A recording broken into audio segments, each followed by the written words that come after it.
തന്റെ ബിസിനസ്സിലേക്ക് മരുമകനെയും കൈപ്പിടിച്ചുയർത്തി ബോബി ചെമ്മണ്ണൂർ. മകൾ അന്നയുടെ ഭർത്താവ് സാം സിബിനെയാണ് ചെമ്മണ്ണൂർ ഗ്രൂപ്പ്സിന്റെ ബിസിനസിന്റെ ഭാഗമായി ബോച്ചെ പ്രഖ്യാപിച്ചത്. ഇന്ന് കോഴിക്കോട് നടന്ന ചെമ്മണ്ണൂർ ജ്വല്ലേഴ്സിന്റെ മൊണാലിസ ഡയമണ്ടിന്റെ ലോഞ്ച് വേളയിലാണ് ബോബിയുടെ ഈ നിർണായക നീക്കം. ഇത് സാം എന്റെ മരുമകനാണ്. ആളൊരു പൈലറ്റാണ്. കുറച്ച് അഭിനയവും ഉണ്ടായിരുന്നു. ഇപ്പോൾ ഞങ്ങൾ പിടിച്ച് ബിസിനസ്സിലേക്ക് കൊണ്ടുവന്നിരിക്കുകയാണ്.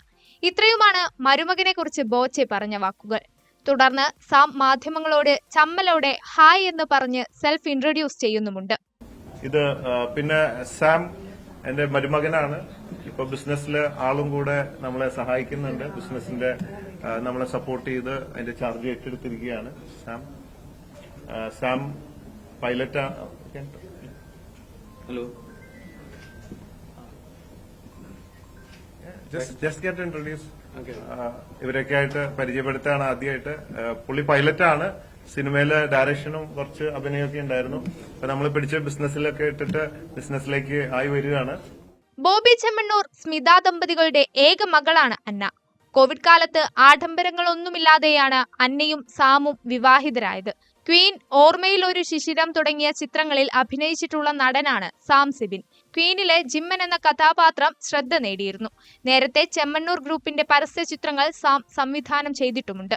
ബോച്ചയുടെ ഈ നിർണായക നീക്കം ചെമ്മണ്ണൂർ ഗ്രൂപ്പിലെ തലമുറ മാറ്റത്തെയാണോ സൂചിപ്പിക്കുന്നതെന്നാണ് സോഷ്യൽ മീഡിയയിലെ ചർച്ച.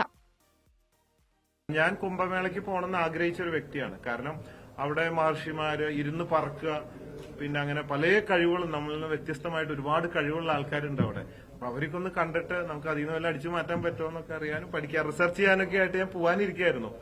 പോവാനിരിക്കുന്ന സമയത്താണ് ഇങ്ങനെ ഒരു സംഭവം വൈറലായിട്ട് കാണുന്നത്. അപ്പൊ എനിക്ക് തോന്നി പോണതിലും മുമ്പ് ഈ വൈറൽ ഡയമണ്ടിനെ ഇങ്ങോട്ട് കൂട്ടിക്കൊണ്ടുവരാം എന്ന് വെച്ചിട്ട്, കുറച്ച് കച്ചവടം നമുക്ക് പിന്നെ പറയേണ്ട കാര്യമില്ലല്ലോ എന്ന് വെച്ചിട്ടാണ് ഇവിടെ ഇൻട്രൊഡ്യൂസ് ചെയ്തത്. മാത്രമല്ല ഇൻട്രൊഡ്യൂസ് ചെയ്യുന്നേക്കാൾ ഉപരിയായിട്ട് സംസാരിച്ച് നോക്കിയപ്പോൾ വളരെ സിമ്പിളാണ്.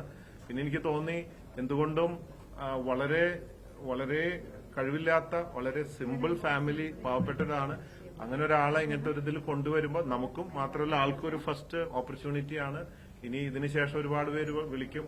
അപ്പൊ എന്തുകൊണ്ടും അർഹിക്കുന്നു എന്നെനിക്ക് തോന്നി. വളരെ സിമ്പിൾ ആൻഡ് ഹംബിൾ എന്നുള്ളതാണ്. വളരെ നല്ല പെരുമാറ്റവും കാര്യങ്ങളും. ഒരു ജാടയില്ല, വിളിച്ചപ്പോഴൊക്കെ മറ്റുള്ള ഒരു അങ്ങനത്തെ ഒരു ജാടയില്ല.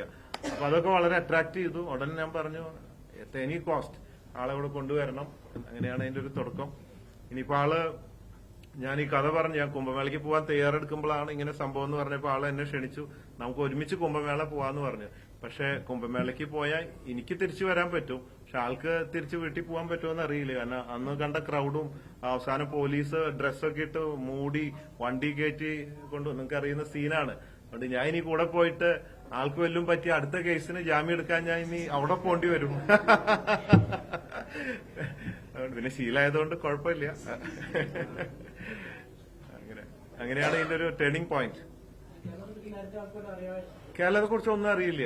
ആളുടെ ആ ലോകം നാട് എന്നല്ലാതെ വേറെ ഒന്നും ഒരു പിടിയില്ല. ഇപ്പോഴാണ് ശരിക്കും ലോകം കണ്ട് അങ്ങനെ വരികയാണ്. ഭയങ്കര കഥ കേട്ട ഭയങ്കര ഇതാണ്.